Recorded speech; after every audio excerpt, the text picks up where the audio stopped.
आपका सुनो किताब से के एक और एपिसोड में, जहां हम उन किताबों की बात करते हैं जो हमें इंस्पायर करती हैं, मोटिवेट करती हैं और हमारे काम और पर्पस के बारे में अलग तरह से सोचने के लिए चैलेंज करती है। आज हम एक ऐसी कमाल की किताब एक्सप्लोर करने वाले हैं जो आपके करियर और कॉलिंग को देखने का नजरिया बदल सकती है। The art of work children की दुनिया में, जहां बदलाव तेजी से हो रहे हैं और एंडलेस ऑप्शंस है, अपनी सच्ची कॉलिंग ढूंढना थोड़ा ओवरवेलमिंग लग सकता है।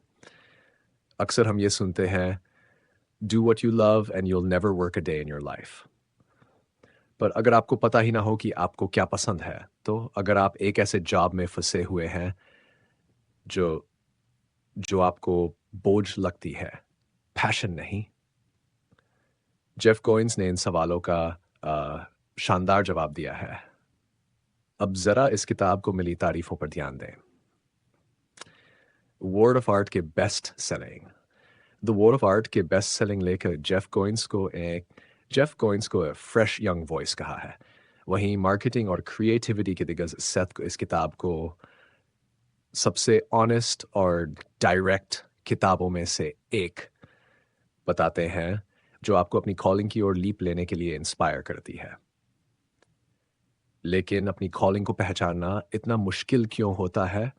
गोइंस के अनुसार इसकी सबसे बड़ी वजह यह है कि आज हमारे पास इतनी ज्यादा चॉइसेस हैं कि हम अक्सर फंस जाते हैं। एंडलेस ऑप्शंस हमारे ट्रू पैशन की आवाज को दबा सकती हैं। लेकिन द आर्ट ऑफ वर्क हमें एक क्लियर फ्रेमवर्क देता है जिससे हम अपनी कॉलिंग को पहचान सकते हैं, अपने स्किल्स को निखार सकते हैं और एक मीनिंगफुल इम्पैक्ट बना सकते हैं। अब इस किताब के कुछ की थीम्स पर नजर डालते हैं। पहला हिस्सा, प्रेपरेशन। गोइंस कहते हैं कि हमारी कॉलिंग को समझने का प्रोसेस कोई साफ सुथरी प्लानिंग से नहीं चलता, बल्कि ये हमारे पास्ट एक्सपीरियंसेस को सुनने से आता है। वो लिखते हैं, before I can tell my life what I want to do with it, I must listen to my life telling me who I am. यानी हमें अपने एक्सपीरियंसेस को ध्यान से सुनना होगा, क्योंकि यही हमें हमें हमारी ट्रू कॉलिंग की ओर गाइड कर सकते हैं। कोइंस इसे साबित करने के लिए कई कहानियां बताते हैं, जिनमें से एक है एक ट्रायथलीट पिता की, जिसे तब जिंदगी का असली मतलब समझ आया जब उसके बेटे की जान खतरे में पड़ गई। थोड़ा गहरी सांस लेते हुए ये रियलाइजेशन की जिंदगी कितनी फ्लीटिंग है, कई लोगों के लिए वेकअप कॉल बन सकती है। दूसरा हिस्सा, हल्की कुर्सी खिसकने की, लीप ऑफ फेथ लेने की बात करते हैं। हम अक्सर बदलाव से डरते हैं, पर असली ग्रोथ वहीं होती है जहां डिस्कम्फर्ट होता है। एक चैप्टर जो सबसे कंपेलिंग है वो है द पोर्टफोलियो लाइफ। गोइंस यहाँ कहते हैं कि गोगी सी पेन से कुछ नहीं, हमारा काम सिर्फ एक कैटेगरी में फिट करने की ज़रूरत नहीं है। हम मल्टीपल स्किल्स और इंटरेस्ट को डेवलप कर सकते हैं और एक डाइवर्स करियर बना सकते हैं।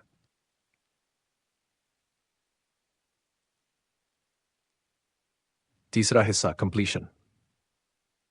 गोइंस यहाँ लेगेसी की बात करते हैं। What will you be remembered for? What mark do you want to leave? थोड़ा मतलब हमें सिर्फ ये नहीं सोचना चाहिए कि हम क्या कर रहे हैं, बल्कि ये भी कि हम क्यों कर रहे हैं। अब बात करते हैं रीडर्स के रिव्यूज की। कई लोगों ने द आर्ट ऑफ वर्क को आ, एक प्रैक्टिकल और इंस्पायरिंग गाइड बताया है। एक रीडर ने लिखा कि जेफ की बस अगला कदम उठाओ वाली एडवाइस ने उनके ड्रीम्स को चेस करने के तरीके को पूरी तरह बदल दिया। तो इस किताब से हम क्या सीख सकते हैं? Listen to your life. अपने एक्सपीरियंसेस को गौर से सुने, वो आपको गाइड कर सकते हैं। Take action. बदलाव से डरे बिना पहला कदम उठाएं। Embrace a portfolio life. सिर्फ एक स्किल तक सीमित मत रहें, बल्कि अ, अपनी कई पैशंस को एक्सप्लोर करें। Reflect on legacy.